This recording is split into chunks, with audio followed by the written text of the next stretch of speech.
Trust me and stand up, boy tells wheelchair-bound girl since birth on playground. Emma Johnson struggled to breathe as she watched the other children run around the playground at Magnolia Square in the Hope Heights neighborhood. At 8 years old, she had never felt grass under her feet or experienced the freedom of running like her schoolmates. Then Ethan Williams, a 9-year-old boy with brown hair and determined eyes, crouched beside her black wheelchair. He had just arrived at the playground with his mother and had been watching Emma for a few minutes, noticing how she always stayed in the same spot, just observing. "Emma, you can trust me," Ethan said, looking straight into her eyes. "I know. You can stand up." The girl with light brown wavy hair stared at him in surprise. No one had ever spoken to her like that. Since being born with a spinal malformation, everyone had treated her as if she were made of glass. "Ethan, don't be silly," Emma replied, nervously adjusting her white blouse. "The doctors already said I'll never walk." "But have you really tried?" the boy insisted, moving closer. "My grandma always says doctors can be wrong sometimes." Emma felt something strange in her chest, a mix of anger and hope she couldn't explain. Her hands trembled slightly as she gripped the wheels of her chair. "You don't understand, Ethan," she murmured, looking away. "I was born like this. It's not like I got hurt and can get better." The boy didn't give up. He stayed there, crouched beside her, watching every expression on her face. There was something in Emma's posture that made him believe she was hiding something. "Just try once," Ethan pleaded, "just to prove me wrong."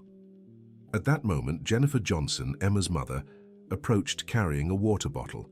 She was a 42-year-old woman with black hair tied in a bun and a constantly worried expression.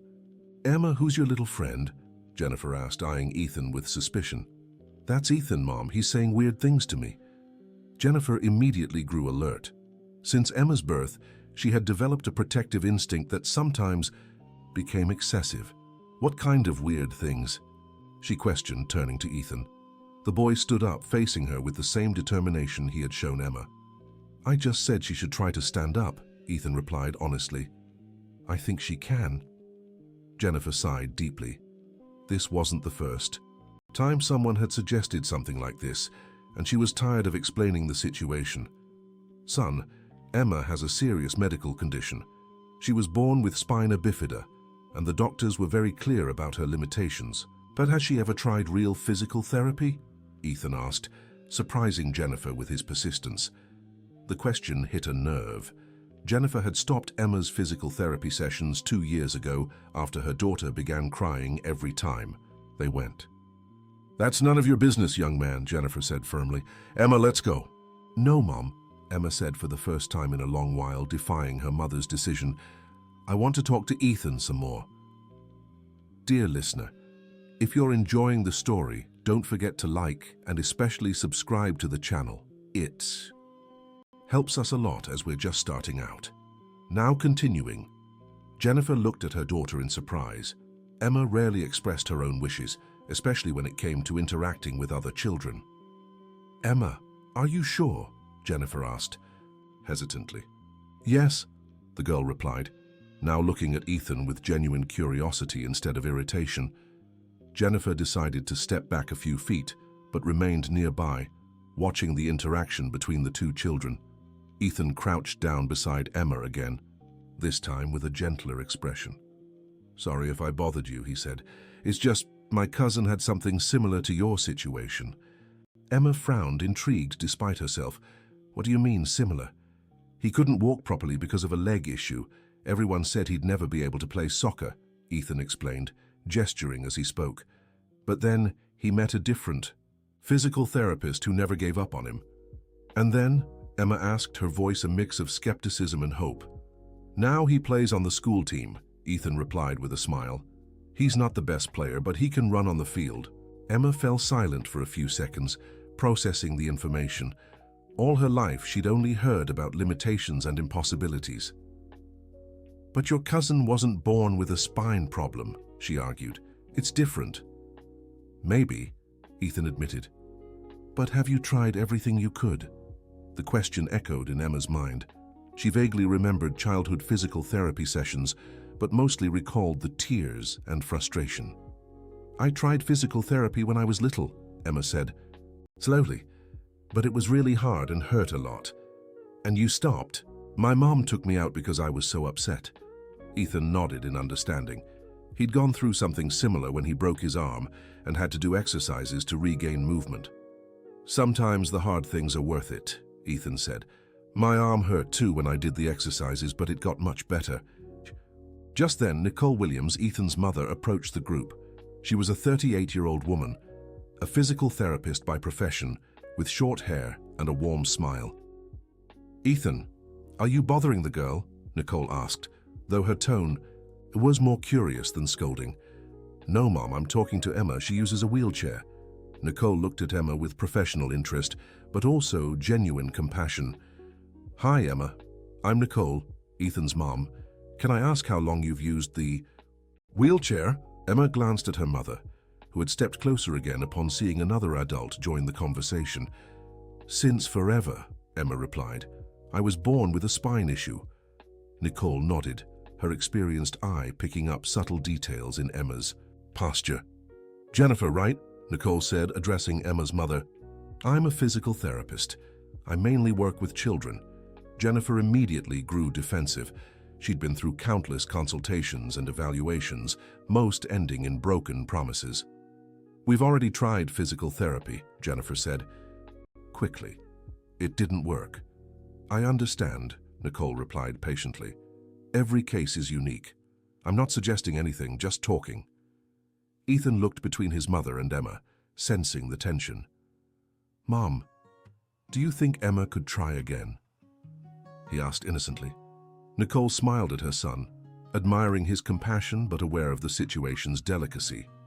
Ethan, that's something only Emma and her family can decide, Nicole explained. But I can say medicine has come a long way in recent years. Jennifer felt torn. On one hand, she wanted to protect Emma from another possible disappointment. On the other, she saw a spark in her daughter's eyes she hadn't seen in years. Emma, what do you think? Jennifer asked, surprising herself with the question.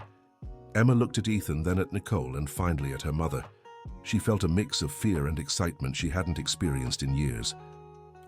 I don't know, Emma answered honestly. I'm scared to try and fail again. That's completely normal, Nicole said gently. Fear is part of any process of change. Ethan moved closer to Emma and gently took her hand. I can go with you, he offered. If you want to try, I can come with you to the sessions. Emma felt her heart race. She had never had a friend who offered to support her like that. You'd really do that? She asked, her voice filled with emotion. Of course, Ethan replied without hesitation. Friends help each other, right? Jennifer watched the interaction between the two and felt her defenses begin to lower. Maybe it was time to give it another chance. Nicole, Jennifer said hesitantly, could you take a look at Emma, just to see if there's any possibility? Nicole nodded but paused before answering. I can, Jennifer, but first I need to be clear. I can't promise miracles. Every case is different, and Emma's well-being comes first. Emma felt a mix of hope and anxiety rush through her body. For the first time in a long while, she felt there might be a chance for change in her life. When can we start? Emma asked, surprising everyone with her decisiveness. Nicole smiled, seeing the determination in the girl's eyes. How about tomorrow? I can do an initial evaluation at my office, Nicole suggested. It's nearby, on Blossom Street. Ethan was thrilled by the news, but Emma still seemed hesitant. What if it doesn't work? She asked. What if I try and still can't do it? Then at least you'll know you tried, Ethan replied, and I'll be there with you. Jennifer took a deep breath. For 8 years, she had shielded Emma from possible disappointments, but now she wondered if she had also shielded her from possible joys. All right, Jennifer finally said, let's try. Emma felt tears of emotion well up in her eyes. For the first time in her life, she felt she had control over her own destiny. That night, Emma barely slept. She kept imagining what the evaluation with Nicole would be like and whether there was really any chance she might stand. Jennifer also spent the night awake, torn between hope and worry. She remembered Emma's tears during the first physical therapy sessions and feared her daughter would go through that pain again. The next morning, Emma woke up earlier than usual and asked to wear her favorite blue blouse, the one she'd gotten for her last birthday. "Mom, do you think Ethan will actually show up?" Emma asked over breakfast. "He seemed pretty determined." "Yesterday," Jennifer replied. "But don't be upset if he doesn't, okay?" Emma nodded, though she secretly hoped Ethan would keep his promise. At Nicole's office, located in an adapted house on Blossom Street, Ethan had been sitting in the waiting room since early that morning, accompanied by his mother. "Mom, do you think Emma will be able to walk?"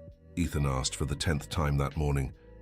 "Ethan, we don't know yet," Nicole answered patiently. "What matters is that she's trying." When Emma and Jennifer arrived, Ethan immediately stood to greet them. "Emma, you came!" he exclaimed with a bright smile. Emma felt her nerves ease a little seeing her friend there, just as he'd promised. Nicole led Emma into the evaluation room, a spacious area with various physical therapy equipment. Ethan asked to come along, and Nicole allowed it as long as he stayed quiet during the exam. "Emma, I'll run some tests to better understand your condition," Nicole explained.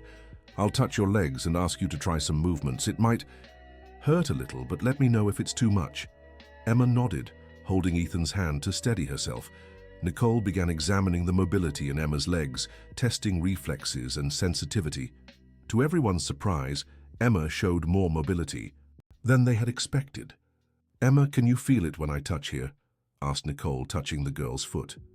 "Yes, I can," replied Emma, surprised. "I've always been able to feel my legs."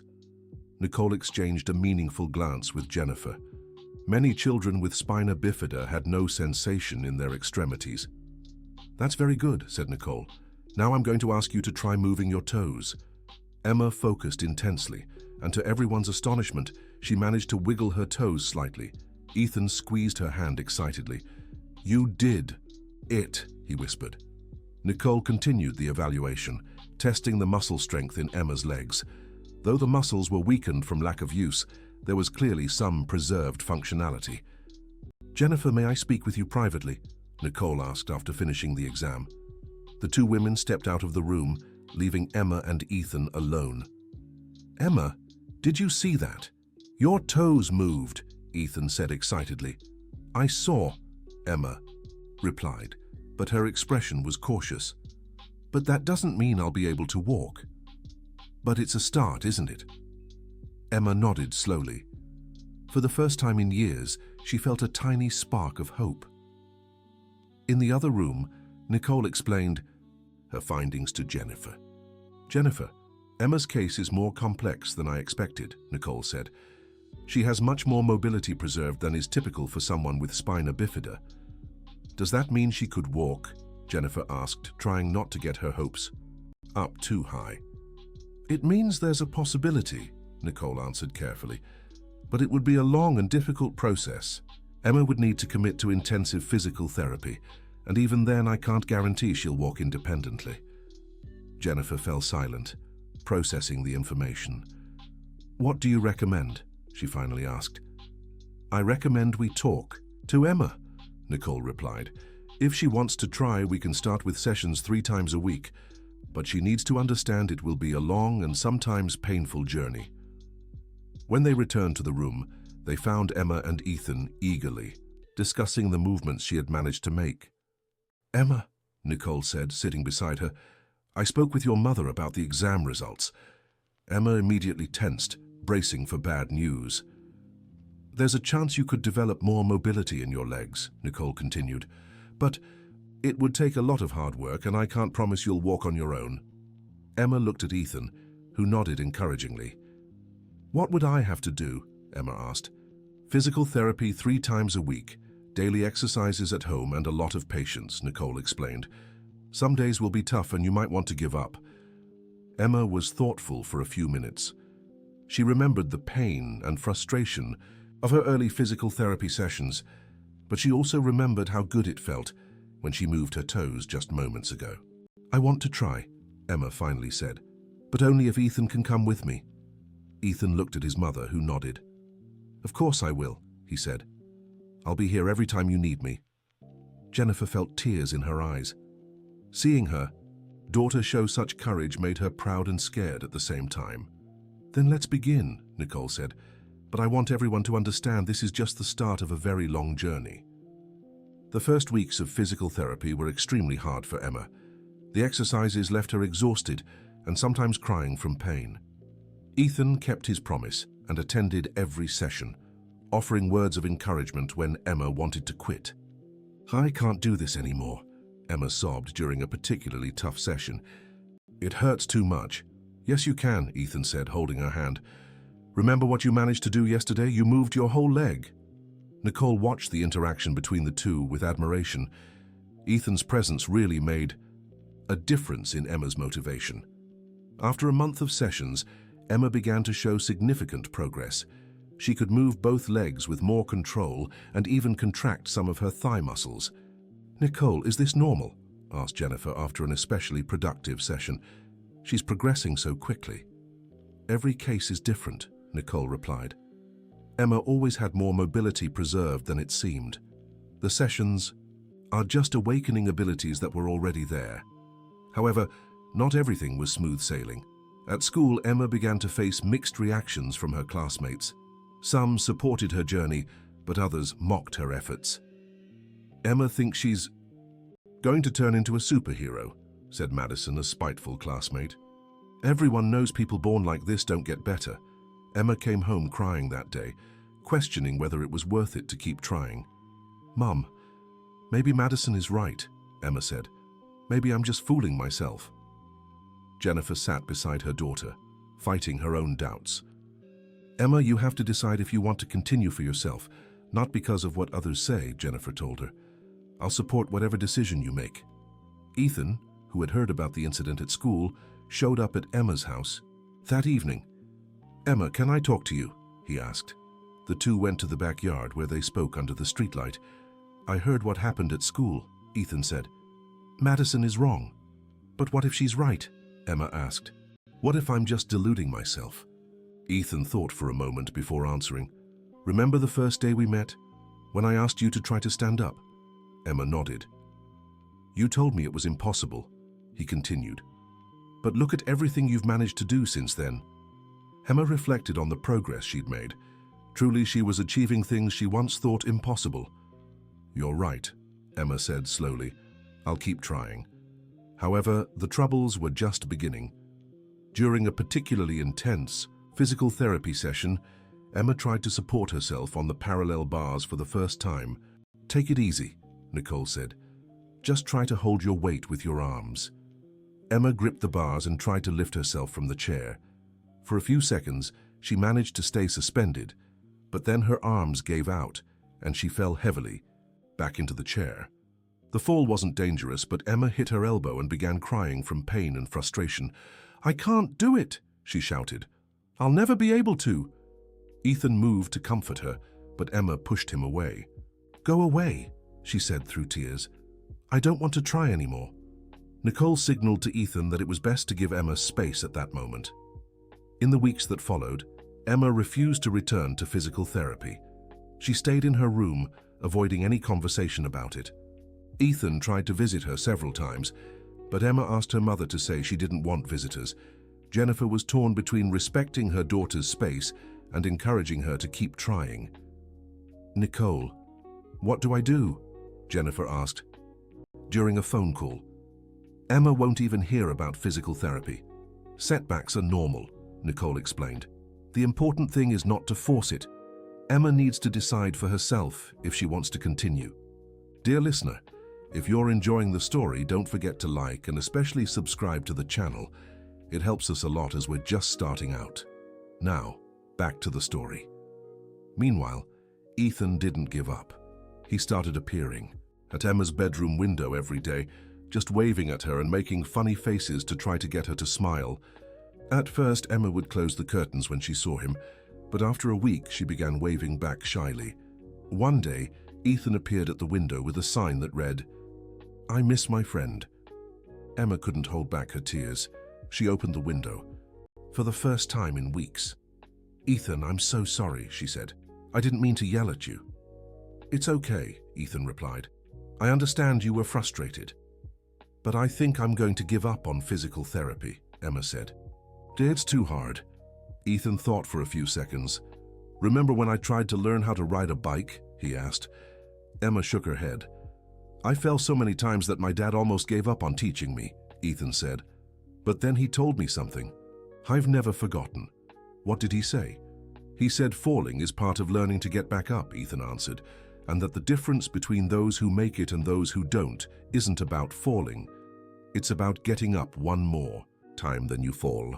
Emma stayed silent, absorbing her friend's words.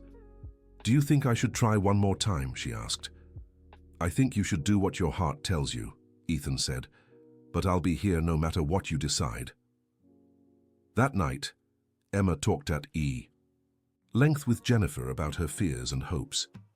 Mom, I'm afraid to try and fail again, Emma admitted, and I'm afraid of you getting hurt, Jennifer answered honestly, but I'm also afraid of you regretting not trying. What would you do in my place? Emma asked. Jennifer thought carefully before answering. I think I'd try one more time, she said, but this time without so much pressure.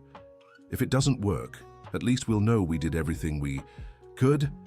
The next day, Emma called Nicole and asked to resume her physical therapy sessions.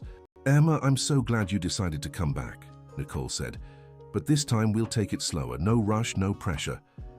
Ethan was overjoyed when he heard Emma had decided to keep trying. I knew you'd choose to try again, he said. How did you know? Emma asked. Because you're the bravest person I know, Ethan answered simply.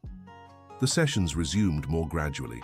Nicole focused first on rebuilding Emma's confidence before moving on to more challenging exercises. For 2 weeks, they worked only on strengthening and mobility exercises without attempting any standing movements. Emma felt more relaxed and began regaining her confidence little by little. Nicole, when will I try standing again? Emma asked one day. When you feel ready, Nicole replied. There's no hurry. I think I'm ready, Emma said, surprising everyone. Nicole and Ethan exchanged glances, seeing renewed determination in Emma's eyes. Are you sure? Nicole asked. I am, Emma said firmly. But this time, I want to try a different way. What do you mean? Ethan asked, curious. I want to try without the chair first, Emma explained. I want to try standing up from the floor. Nicole considered the suggestion. It was unconventional, but it might work better for Emma psychologically. We can try, Nicole agreed. I'll help you get positioned on the mat. With Nicole and Ethan's help, Emma transferred from her chair to the mat on the floor. Now, you'll try to get on your knees first, Nicole instructed. No rush. Emma took a deep breath and began positioning herself. She managed to get on all fours, something she hadn't done in years. Emma, you did it, Ethan exclaimed. Now I'll try just kneeling, Emma said, focused. With great effort and Nicole's help to keep her balance, Emma managed to kneel upright. How are you feeling? Nicole asked. Weird, Emma replied, laughing. But good weird. Want to try putting one foot on the ground? Nicole suggested. Emma nodded and, with help, managed to place one foot on the ground while keeping one knee supported. Now the other foot, Ethan encouraged. Emma took a deep breath and, with tremendous effort, managed to place both feet on the ground, crouching. Emma, Ethan shouted, your feet are on the ground. Emma looked down and couldn't believe what she saw. For the first time in her life, both her feet were on the ground, supporting part of her weight. Nicole, can I try to stand up now? Emma asked, her voice trembling with emotion. Let's try, Nicole said. I'll support you, but I want you to push with your legs. Emma held Nicole's and Ethan's hands and began to push herself up. Slowly, very slowly, she started to rise. When Emma finally stood completely upright, supported by Nicole and Ethan, silence filled the room. I'm standing, Emma whispered, tears streaming down her face. Ethan was crying too, holding his friend's hand tightly. You did it. Emma, he said. You really did it. Nicole watched the scene with professional satisfaction but also genuine emotion. Emma, you're standing, Nicole confirmed. How do you feel? Different, Emma replied, her voice full of wonder. Everything looks different from up here. They kept Emma standing for a few minutes before helping her sit back in the chair. "Mum is going to freak out when she finds out," Emma said, laughing and crying at the same time. When Jennifer arrived to pick up Emma, she found her daughter, radiant with happiness. "Mom, I managed to stand up," Emma announced before Jennifer had even fully entered the room. Jennifer looked at Nicole for confirmation, still unable to believe what she was hearing. "It's true, Jennifer," Nicole confirmed. "Emma stood for several minutes today." Jennifer rushed to her daughter and hugged her tightly, crying with emotion. "My girl, I'm so proud of you," she said through tears. "Ethan was right from the start," Emma said, looking at her friend. "I really could stand up." However, standing was just the first step. Emma still had a long way to go if she wanted to walk independently. In the following weeks, she practiced standing every day, gradually increasing how long she could hold the position. "Nicole, when will I be able to take my first step?" Emma asked during a session. "First, you need to stand without support," Nicole explained. "Then we can think about taking steps." The process was slow and frustrating. Emma could stand with support for up to 10 minutes, but whenever she tried to let go, she lost her balance. "Why is it so hard?" she asked one day, frustrated. "Because your muscles are learning movements they've never done before," Nicole explained. "It's like learning a new language." Ethan remained present at every session, offering constant encouragement. "Emma, you've already done something no one thought was possible," he reminded her. "The rest is just a matter of time." But not everyone was happy with Emma's progress. At school, Madison and some other classmates began making mean comments. "Emma thinks she's special because she can stand for 2 minutes," Madison said during recess. "As if that's such a big deal." "At least I'm trying to do something," Emma shot back, confronting Madison directly for the first time. "Trying and succeeding are two different things," Madison retorted. "You'll never really walk." Madison's words hurt Emma more than she wanted to admit. That night, she talked to Ethan about the incident. "Ethan, sometimes I think Madison is right," Emma confessed. "So maybe I'll never be able to walk for real." "Emma, do you remember where you started?" asked Ethan. "A few months ago, you couldn't even move your toes properly." "I know, but walking is very different from standing," sighed Emma. "Of course it is," agreed Ethan, "but that doesn't mean it's impossible." Ethan paused for a moment, as if deciding whether to share something. "Emma, can I tell you a secret?" he asked. "Sure." "The first day I saw you at the playground, I didn't know if you'd actually be able to stand up," admitted Ethan. "I just thought you needed to try." Emma looked at him in surprise. "Then why did you push so hard?" "Because sometimes we need someone to believe in us, even when we don't believe in ourselves," answered Ethan. "And now, seeing everything you've already accomplished, I'm sure you can do even more." Ethan's words renewed Emma's determination. She decided to focus less on what others thought and more on her own progress. Over the next few weeks, Emma tirelessly practiced standing balance. At first, she could only stand unsupported for a few seconds, but gradually she increased the time. "Emma, you managed to stand for 30 seconds without support today," celebrated Nicole one day. "Is 30 seconds really anything?" asked Emma.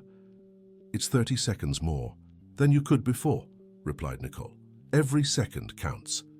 Emma's steady progress began drawing attention in the community. Several people started greeting her on the street, offering words of encouragement. "Emma, the whole neighborhood is rooting for you," said Mrs. Wilson, an elderly woman who lived on the same street. "It's beautiful to see such determination in someone so young." However, with attention came pressure. Emma began feeling obligated to show constant progress so she wouldn't disappoint those who believed in her. "Mom, what if I never walk?" Emma asked one night. "Everyone expects—" "Me too." "Emma, you don't owe anyone anything," replied Jennifer. "What you've already done is more than enough." "But I want to walk," said Emma. "Not just for others, but for me." "Then keep trying," encouraged Jennifer. "But take your time, at your own pace." One day, during an especially intense session, Emma was practicing her balance when Nicole suggested something new. "Emma, how about we try a small step today?" proposed Nicole. Emma's heart raced. This was the moment she'd been waiting for months. "Do you think I'm ready?" she asked. "There's only one way to find out," answered Nicole. "But if you can't today, we'll try again tomorrow." Ethan positioned himself in front of Emma, holding out his hands. "Try to come to me," he said. "Just one little step." Emma took a deep breath and focused. She had been standing unsupported for nearly a minute, feeling steadier than ever. Slowly, she lifted her right foot and moved it forward, placing it about 8 inches ahead. I took a step," she exclaimed in disbelief. Nicole and Ethan burst into celebration. "Emma, you took your first step," shouted Ethan. Emma tried to take another step but lost her balance and fell onto the mat. "That's okay," said Nicole. "One step is amazing for today." Emma was radiant. She had finally taken her first independent step. In the following days, she practiced taking that one step repeatedly until she could do it more steadily. "Nicole, when will I be able to take several steps in a row?" asked Emma. "With patience and practice," answered Nicole. "Each new step will be easier than the last." The news of Emma's first step spread quickly through school and the neighborhood. This time, even Madison seemed impressed. "Did Emma really take a step?" she asked, her voice more curious than mischievous. "I did," Emma replied proudly, "and I'll take many more." However, progress wasn't linear. Some days Emma managed 2 or 3 steps in a row, while others she could barely take one without losing her balance. "Why are some days harder than others?" she asked Nicole. "That's normal," Nicole explained. "Your body is learning complex movements. Some days you'll feel stronger, others more tired." Ethan remained a constant support, attending every session and celebrating each of Emma's small victories. "Ethan, don't you get tired of coming here every day?" Emma asked one day. "What do you mean?" Ethan replied, genuinely confused. "It's just, you could be doing other things, playing with other friends." "Emma," Ethan interrupted, "you're my best friend. There's nowhere else I'd rather be." Their friendship had grown tremendously during those months of physical therapy. Ethan had become not just a friend, but a true partner in Emma's journey. 3 months after her first step, Emma took 5 consecutive steps for the first time. "Nicole, Ethan, did you see?" she shouted. 5 steps. The room erupted in celebration. Emma was clearly emotional, tears of joy streaming down her face. "Emma, you're walking," Ethan said, equally moved. "I'm not really walking yet," Emma replied, "but I'm getting there." Nicole watched Emma's progress with professional satisfaction, but also felt emotionally invested in the girl's success. "Emma, I need to tell you something," Nicole said. "In over 15 years of practice, I've rarely seen someone as determined as you." "Does that mean I'll be able to walk normally?" Emma asked hopefully. "It means you're already achieving more than many specialists thought possible," Nicole answered carefully. "How much further you'll go, only time will tell." That night, Emma could barely sleep from excitement. She imagined what it would be like to walk around the house, the backyard, maybe even run in the playground with Ethan. Jennifer was also emotional, but tried to stay grounded. "Emma, I'm so proud of you," she said. "But remember, what matters is that you're happy and healthy, no matter how much you can walk." "I know, Mum," Emma replied, "but I want to push myself as far as I can." In the following weeks, Emma continued to progress gradually. She reached 10 consecutive steps, then 15, then 20. Each milestone was celebrated as a major victory, not just by Emma, Ethan, and Nicole, but by the entire community that had followed her journey. The school principal, Mr. Thompson, called Emma into his office to congratulate her personally. "Emma, the whole school is proud of your progress," he said. "You've become an inspiration to all of us." "Thank you, Mr. Thompson," Emma replied, still shy from the attention. "I'd like to ask if you'd consider sharing your experience at a school assembly," he suggested. "Many students would love to hear your story." Emma hesitated. Public speaking always made her nervous. "Can I think about it?" she asked. "Of course," the principal replied, "but it would mean a lot to all of us." That evening, Emma talked to Ethan about the principal's proposal. "Do you think I should do it?" she asked. "I think you should do what feels right," Ethan answered, "but your story could really help others." "What if I get nervous and forget what to say?" "Then speak from the heart," Ethan suggested, "and the best stories come from the heart." Emma decided to accept the principal's invitation. but with one condition. Ethan would have to be by her side during the presentation. Of course, Ethan agreed immediately. We're a team. The assembly was scheduled for a week later. Emma spent the following days thinking about what she would say, but she also continued her physical therapy sessions. During one of those sessions, she managed to take 30 consecutive steps for the first time. "Emma!" exclaimed Nicole. "You just walked the entire width of the room." Emma looked back, seeing the distance she had covered, and couldn't believe it. "Did I really walk that far?" she asked, incredulous. "You sure did," Ethan confirmed, "and with much better balance than last week." At that moment, Emma had a moment of clarity. She realized she was no longer trying to prove she could walk. She was actually walking. "Nicole," she said, "I think I'm ready to try walking outside." "Outside?" asked Nicole. "In the real world," Emma explained, "beyond the therapy room." Nicole considered the suggestion. Emma had made tremendous progress, but the outside world presented different challenges, uneven surfaces, obstacles, people. "We could try the parking lot next door," Nicole suggested. "It's a controlled environment, but still outdoors." The next day, Emma attempted to walk in the clinic's parking lot for the first time. The asphalt felt different from the therapy room's mats, and she had to adjust to the new surface. "It's harder out here," she observed, focusing on each step.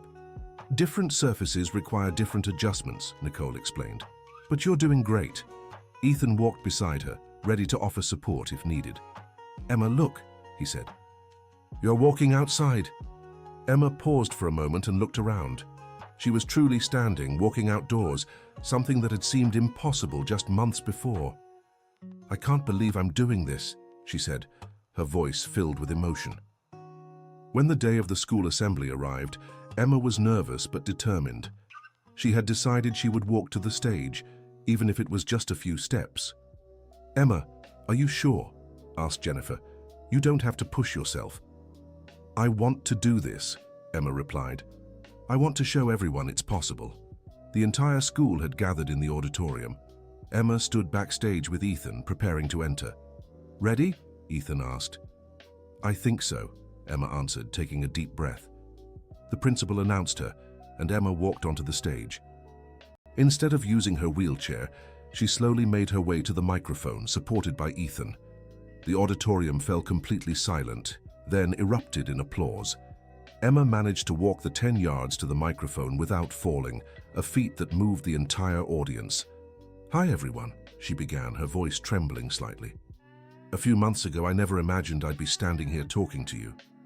She shared her story, from the painful first exercises to her first steps, from frustration to small victories. "The most important thing I've learned," she said, "is that sometimes we achieve things we never thought possible, but only if we try." When she finished speaking, the ovation was deafening. Even Madison was clapping, tears in her eyes.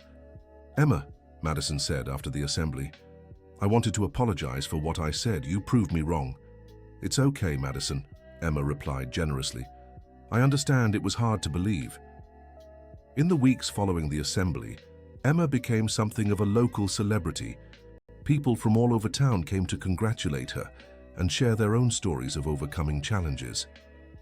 "Emma, you've inspired me to try playing the piano again," said Mrs. Rodriguez, an elderly neighbor.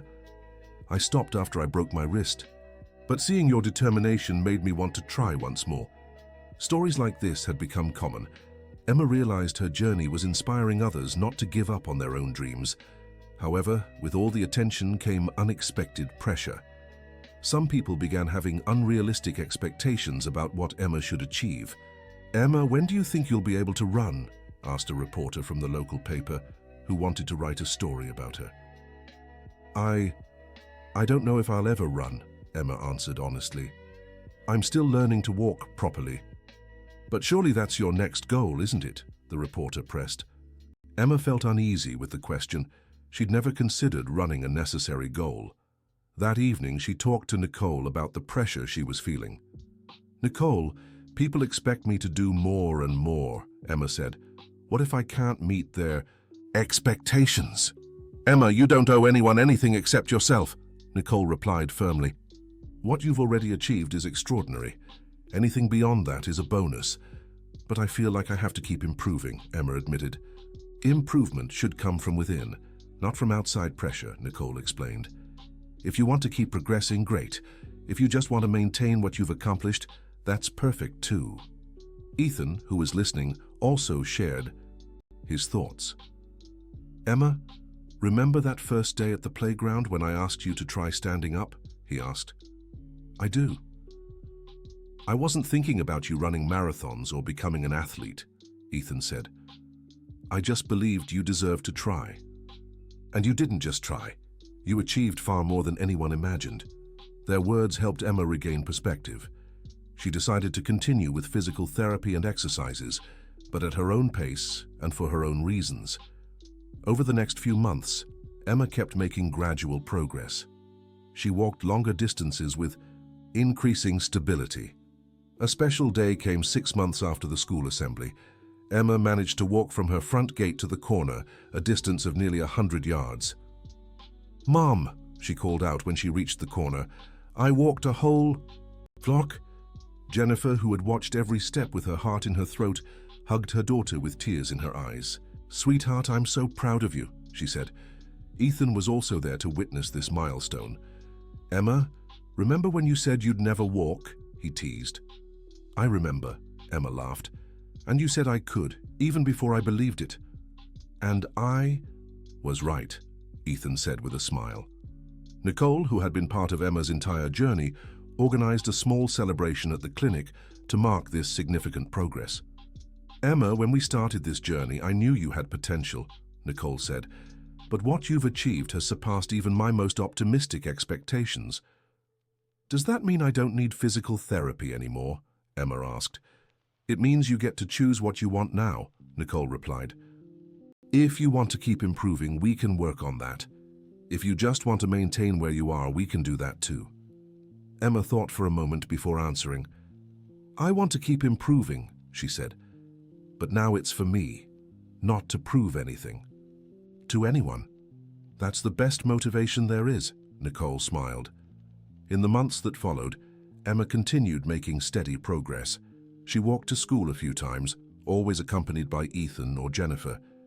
The wheelchair was still needed for long distances or when she was tired, but now she had options that didn't exist before. One day, nearly a year after that first meeting at the playground, Emma and Ethan returned to the place where it all began. Ethan, do you remember exactly what you said to me that first day? Emma asked. I told you to trust me and try to stand up, Ethan replied. And I said it was impossible, Emma recalled. And I told you my grandma always said doctors can sometimes be wrong, Ethan continued. They both laughed, remembering how that conversation had completely changed their lives. Ethan, can I ask you something I've always wanted to ask? Emma said. Of course. Why did you believe in me when I didn't even believe in myself? She asked. Ethan thought carefully before answering. You know, Emma, I think sometimes we can see things in others that they can't see in themselves, he said. When I saw you that first day, I didn't see someone who couldn't walk. I saw someone who hadn't tried yet. Tears welled in Emma's eyes at her friend's answer. You changed my life, she said. No, Ethan replied. You changed your own life. I just encouraged you to try. That day at the playground, Emma decided to do something symbolic. She got out of her wheelchair and walked to the play structure where she had always only watched. With Ethan's careful support, she managed to climb a few steps of the slide. Emma, are you sure? Ethan asked, concerned for her safety. I am, she said firmly. I want to slide down at least once in my life. With Ethan holding her hand, tightly Emma slid down, something she had dreamed of doing her entire childhood. When she reached the bottom, she was laughing and crying at the same time. I did it, she shouted. I finally got to play on the playground. Ethan was emotional too, seeing the pure joy on his friend's face. Other children nearby began to gather, curious about the celebration. Why are you crying? A little girl asked. We're crying because we're happy, Emma explained. I just did something I've always wanted to do. What thing? The girl asked. Play on the slide, Emma answered simply. The girl looked confused. To her, sliding was completely normal.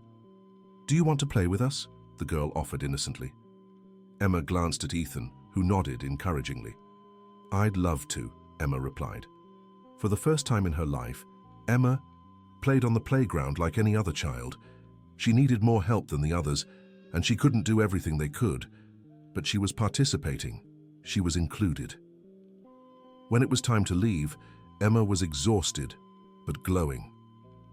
Ethan, thank you for never giving up on me, she said. Thank you for never giving up on yourself, he replied. That night, Emma talked to Jennifer about how she felt about her whole journey. Mom, do you regret letting me try physical therapy? Emma asked. What do you mean? Jennifer asked, surprised. I know you were afraid I'd get hurt or frustrated, Emma explained. Jennifer thought carefully before answering. Emma, I regret not encouraging you to try sooner, she said honestly. I was so focused on protecting you that I almost kept you from discovering what you were capable of. You were trying to keep me safe, Emma said. I understand. But I've learned that sometimes protecting too much can be a way of limiting, Jennifer continued. You taught me it's better to try and fail than never to try at all. A few months later, Nicole suggested Emma try participating in an adaptive swimming competition. Swimming? Emma asked. But I can barely walk properly yet. In the water, your legs work differently, explained Nicole, and your arms have always been strong. It could be great exercise and fun. Emma hesitated, but Ethan immediately liked the idea. Emma, it would be amazing, he said. I could learn to swim too, and we could train together. The thought of having Ethan by her side once again convinced Emma to try. The first swimming. Lessons were eye-opening. In the water, Emma discovered a freedom of movement she had never experienced before. Nicole, this is incredible, she exclaimed after the first lesson. In the water, I can move without relying so much on my legs. Exactly, Nicole smiled. The water gives both support and resistance. Ethan was also having a lot of fun with the swimming lessons, and soon the two were competing playfully to see who could swim farther. Emma, you're so much faster than me in the water, Ethan admitted one day. It's because my arms got stronger with physical therapy, Emma explained. And you're faster than me on land. We make a good team, Ethan laughed. After a few months of training, Emma decided to enter her first adaptive swimming competition. Are you sure? Jennifer asked. It's okay if you don't want to. I want to try, Emma said. Not to win, but to see how far I can go. On the day of the competition, Emma was nervous but excited. Ethan was in the stands with Jennifer and Nicole cheering her on. Emma, Ethan shouted as she entered the pool. You've got this. Emma laughed and waved to her friends before getting into position for the start. When the race began, Emma swam with all her strength. She wasn't the fastest, but she finished the race and felt victorious just for participating. How was it? Ethan asked as she got out of the pool. It was amazing, Emma replied, beaming. I felt free in the water. You came in 4th place, Nicole announced, checking the results. Emma was surprised. She hadn't expected to do so well in her first competition. Is 4th place good? She asked. For a first competition, it's excellent, Nicole answered. That night, Emma reflected on her journey. From a girl who thought she'd never leave her wheelchair to someone who could walk, play at the park, and even compete in swimming. Ethan, she said during a phone call, that night, do you think our lives would have been different if we hadn't met that day at the park? Definitely, Ethan replied. But I don't know if it would have been better or worse. I just know it was perfect the way it happened. Do you still believe I can do things I can't even imagine? Emma asked. Always, Ethan answered without hesitation. And now you believe it too. It was true. Emma had developed a confidence in herself that hadn't been there before.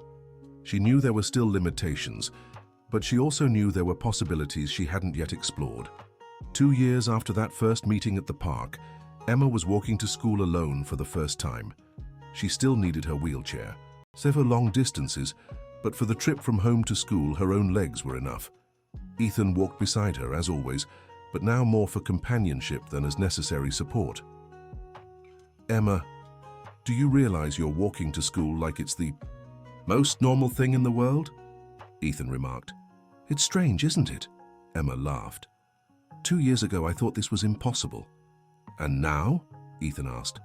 Now I wonder what other impossible things I can do, Emma replied, her eyes shining. When they arrived at school, they were greeted by Principal Thompson, who always made a point of saying hello to Emma. Emma, how's the swimming training going? He asked. Very well, she replied. Nicole thinks I could try bigger competitions if I want to. And do you want to? Asked the principal. Emma thought for a moment before answering. I'm not sure yet, she said honestly, but I like knowing it's an option. During recess, Emma and Ethan went to the school playground. Now Emma could play on almost all the equipment, even if she needed a little more caution than the other children. Ethan, can I ask you something? Emma said as she swung. Always. Do you have an impossible dream? She asked. Ethan laughed at the question. After seeing you learn to walk, I'm not sure there's such a thing as an impossible dream, he replied.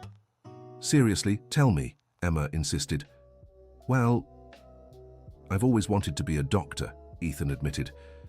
But my parents say it's really hard. Really hard isn't impossible, Emma said, echoing the words Ethan had once told her years before.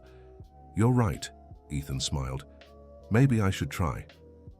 What if you don't succeed? Emma asked, teasing him with his own past doubts. Then, at least I'll know I tried, Ethan answered, using the same words he had once said to Emma. The two laughed, realizing how their roles had balanced over time. Ethan, Emma said, thank you for believing in me before I believed in myself. Thank you for teaching me that believing in people is worth it, Ethan replied. Just then, they noticed a new girl at school, sitting alone in a corner of the yard. She had a prosthetic leg and looked shy. Emma, should we ask her to play with us? Ethan suggested. Of course, Emma answered immediately. They approached the girl, whose name was Lily. Hi, Lily, Emma said. Do you want to play with us? I don't know if I can, Lily replied timidly. I have trouble running because of my leg. Emma and Ethan exchanged glances, remembering a very similar conversation years ago. Lily, Emma said gently, can I tell you a secret? The girl nodded. 2 years ago I couldn't even stand, Emma shared, and today I walked to school by myself. Lily looked at Emma in surprise. How is that possible? She asked. With a lot of effort, patience, and friends who believe in you, Emma answered, glancing at Ethan. Do you think I could get better too? Lily asked hesitantly. I think you can try, Emma said. And if you want, we can help you. Lily smiled for the first time since arriving at school. I'd really like that, she said. As the three walked off to play together, Emma reflected on how much her life had changed, from a girl who needed help believing in herself to someone who now helped others believe in their own possibilities. Ethan, she whispered, I think I finally understand why you insisted on helping me that first day. Why? He asked. Because helping someone discover what they're capable of is one of the best feelings in the world, Emma replied. Ethan smiled, proud to see how Emma had grown not just physically, but emotionally too. That afternoon after school, Emma had a physical therapy session with Nicole. Now the sessions were less frequent, focused on maintenance and new challenges. Emma, how do you feel about all your progress? Nicole asked. Grateful, Emma answered immediately. Grateful for trying, grateful for Ethan, grateful that you believed in me. And any regrets? Nicole asked. Emma thought carefully before answering. Only that I didn't try sooner, she said, but I guess I wasn't ready before. Timing matters, Nicole agreed. You tried when it was time to try.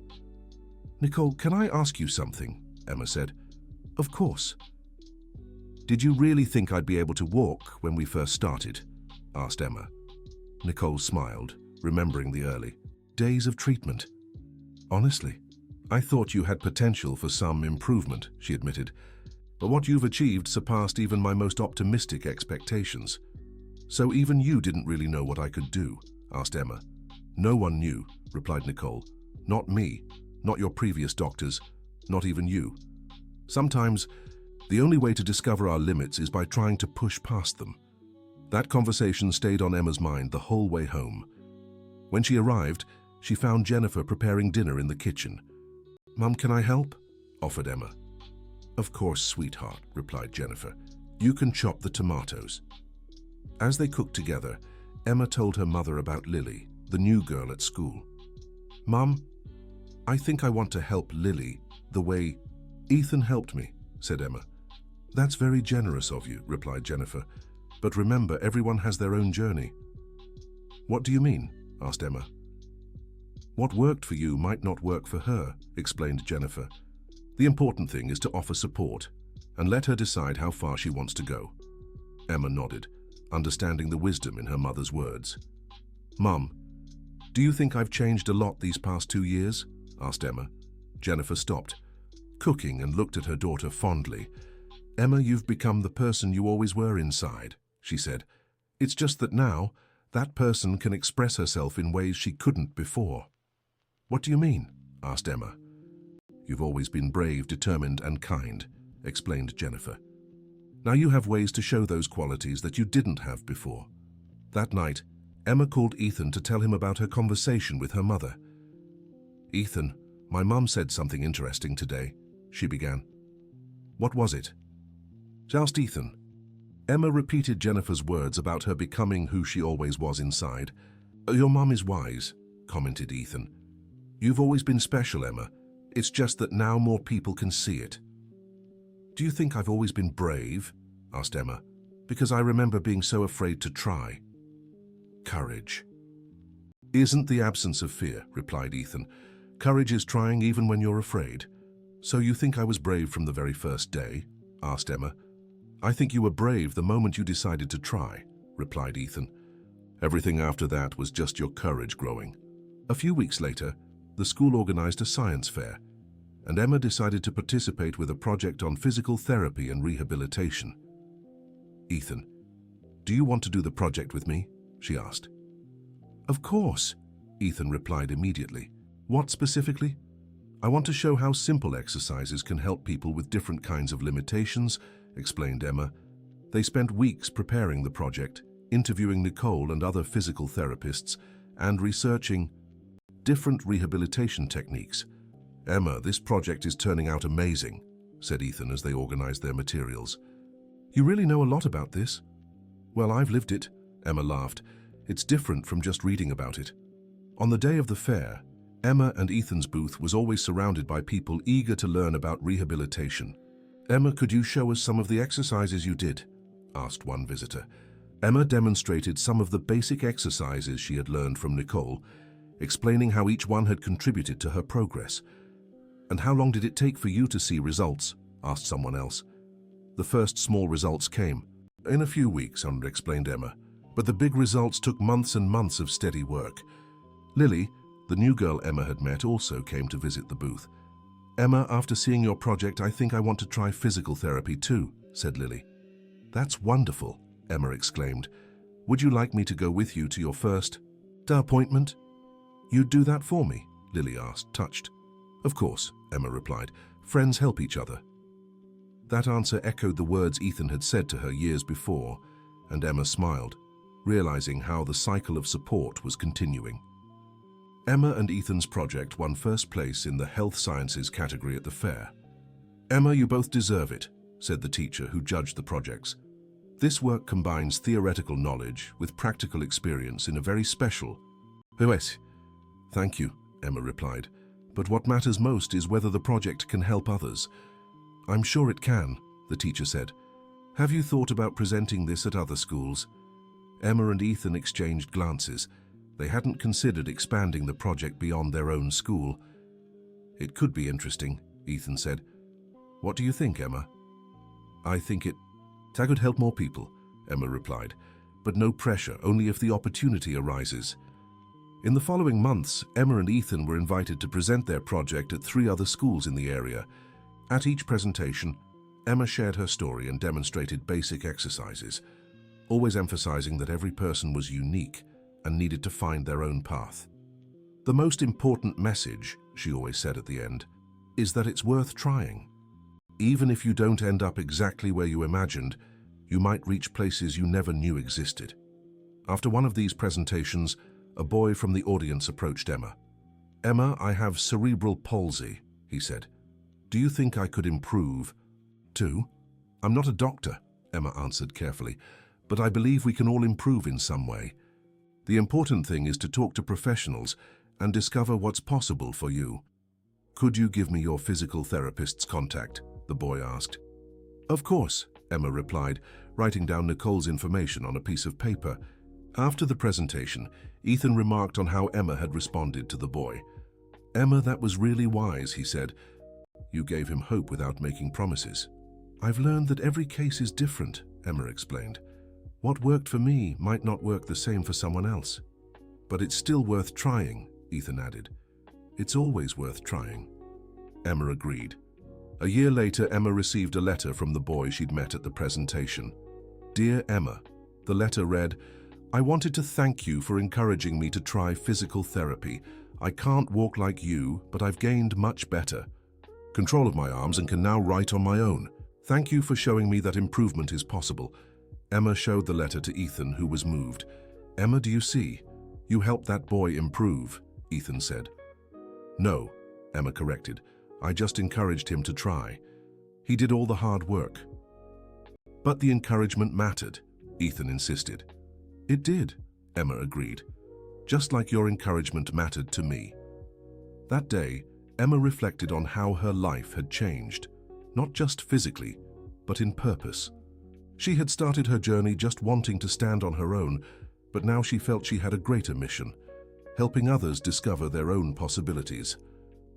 Nicole, she said during a session, I think I want to study physical therapy when I grow up.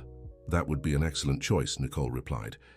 You have personal experience and genuine compassion for people. Do you think I could do it? Emma asked. Nicole smiled, remembering when Emma had asked a similar question about being able to walk. Emma, after everything you've already achieved, I wouldn't doubt your ability to do anything you truly set your mind to, Nicole replied. 3 years after that first meeting at the playground, Emma was walking home from school when she saw a familiar scene, a girl in a wheelchair watching other children play on the playground with a sad expression on her face. Emma approached the girl, who looked about 7 years old. Hi, Emma said. I'm Emma. What's your name? I'm Sophia, the girl replied shyly. Why are you sad, Sophia? Emma asked, sitting on a nearby bench. I wish I could play on the equipment. Like the other kids, Sophia admitted, but I can't get out of my chair. Emma felt her heart race, perfectly remembering feeling the same way years before. Sophia, can I tell you a secret? Okay, Sophia replied, curious. 3 years ago, I was exactly where you are, Emma said, sitting in a chair watching other kids play, thinking I'd never be able to do the same things. Sophia looked at Emma in surprise. But you don't use a wheelchair, she observed. Not anymore, Emma confirmed.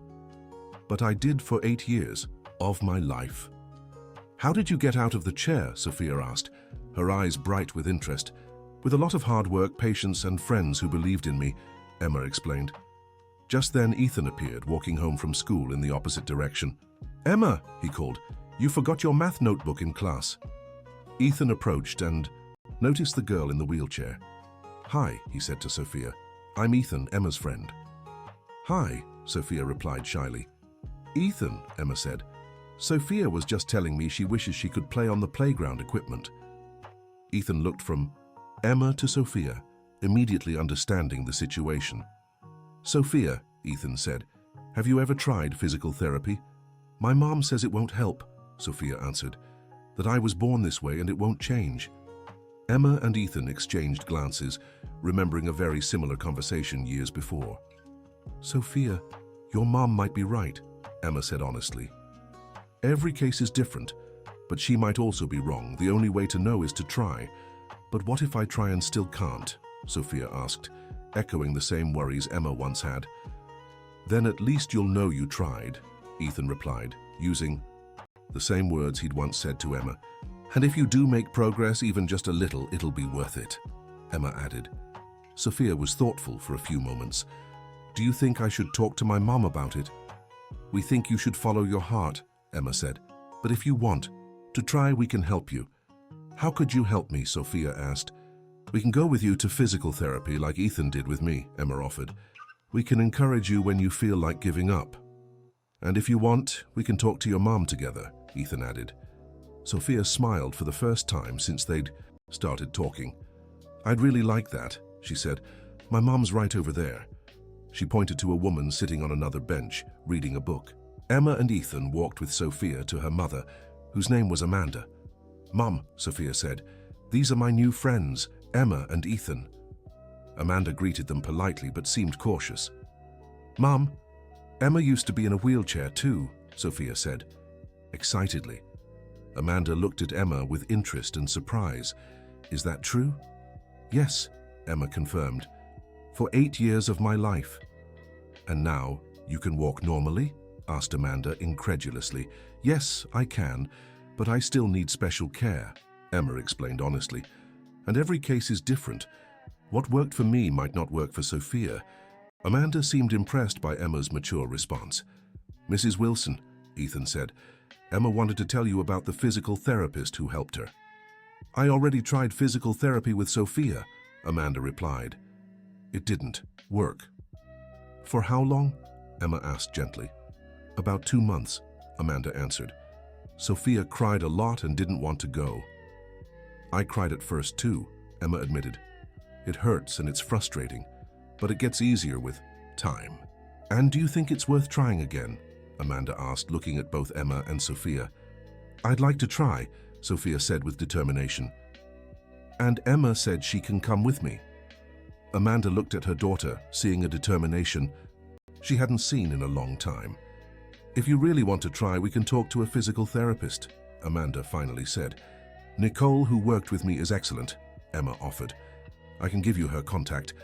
Amanda agreed to at least speak with Nicole before making a final decision. The next day, Emma went with Sophia and Amanda to the appointment with Nicole. Nicole, Emma said, this is Sophia, the one I told you about.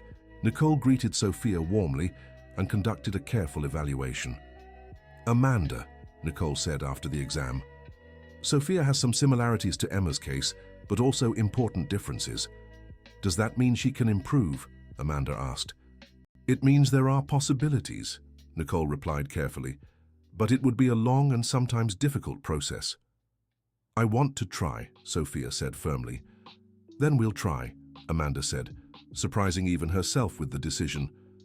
Over the following months, Emma accompanied Sophia to many physical therapy sessions, offering encouragement and support.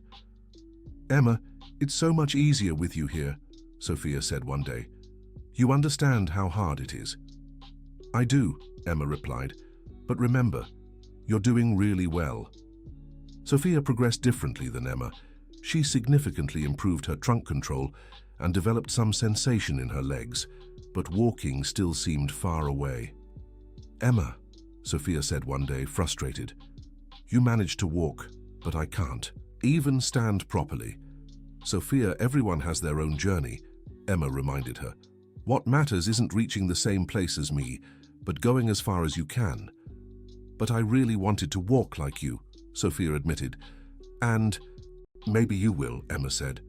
Or maybe you'll achieve other things you can't even imagine yet. The important thing is to keep trying. Ethan, who had become a mentor to both girls, also shared his perspective.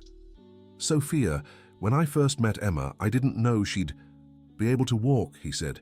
I just believed she deserved the chance to try. And do you think I deserve the chance to try too? Sophia asked.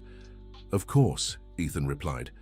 We all deserve the chance to discover what we're capable of. 6 months later, Sophia stood with support for the first time. It wasn't the same dramatic progress as Emma's, but it was meaningful for her. Emma, I did it! Sophia shouted when she managed to stay upright for a few seconds. Emma was nearly as thrilled as Sophia. I knew you could do it, she said, hugging her friend. In that moment, Emma realized helping Sophia stand was almost as exciting as walking herself. Ethan, Emma said later, now I completely understand why you were so happy when I made my first progress. Why? Asked Ethan. Because helping someone discover their possibilities is one of the best feelings in the world, replied Emma. A year after meeting Sophia, Emma was walking through the park when she saw a scene that made her smile. Sophia, now able to stand with support, teaching basic exercises to another boy who had recently arrived at the park in a wheelchair. "Trust me and try to lift yourself up a little," Emma heard Sophia say to the boy. Emma approached, watching how the cycle continued. "Sophia's doing well as a teacher," commented Ethan, who had appeared beside Emma. "She learned that believing in people is worth it," replied Emma. "Just like you learned," said Ethan. "Just like you taught me," corrected Emma. That day, Emma reflected on how a simple phrase, "Trust me and stand up," had changed not only her life, but the lives of so many others. She thought about all the progress she had made. Walking, playing at the park, swimming competitively, helping others discover their possibilities. But more than the physical progress, Emma realized the greatest growth had been emotional and spiritual. She had learned to believe in herself, to persevere through challenges, and to find joy in helping others. "Ethan," she said, "thank you for believing in me before I even knew it was possible to believe. Thank you for teaching me that believing in people is always the right choice," replied Ethan. That afternoon, the two walked home together, watching Sophia continue teaching exercises to the new boy. "Emma," said Ethan, "do you think in a few years there'll be a chain of kids helping each other?" "I hope so," replied Emma. "The world needs more people who believe in each other and who don't give up on their dreams," added Ethan. "Exactly," agreed Emma. As they walked, Emma thought of all the impossibles she had discovered were possible. Walking, playing, swimming, helping others, and so many other things she hadn't even imagined at the start of her journey. She wondered what other impossibles were still waiting to be discovered, not just by her, but by anyone who dared to try. "Ethan," she finally said, "what's the next impossible we're going to try?" Ethan smiled, admiring how Emma had transformed from someone who doubted her possibilities into someone always ready for the next challenge. "I don't know," he replied, "but I'm sure it'll be amazing." Emma smiled back, knowing he was right. With friends who believed in her and the confidence she had built in herself, she was ready for whatever challenges the future might bring. And in the park behind them, Sophia kept repeating the words that had changed so many lives. "Trust me and try to lift yourself up a little." The cycle continued, one child helping another discover that the impossible is sometimes just something we haven't tried yet. End of story. Now tell us what you thought of Emma and Ethan's story. If you have something to share with us, leave your sincere thoughts in the comments. Do you think Emma made the right choice by agreeing to try physical therapy? We'd love to hear your thoughts on this journey of perseverance and friendship. Thank you so much for joining us.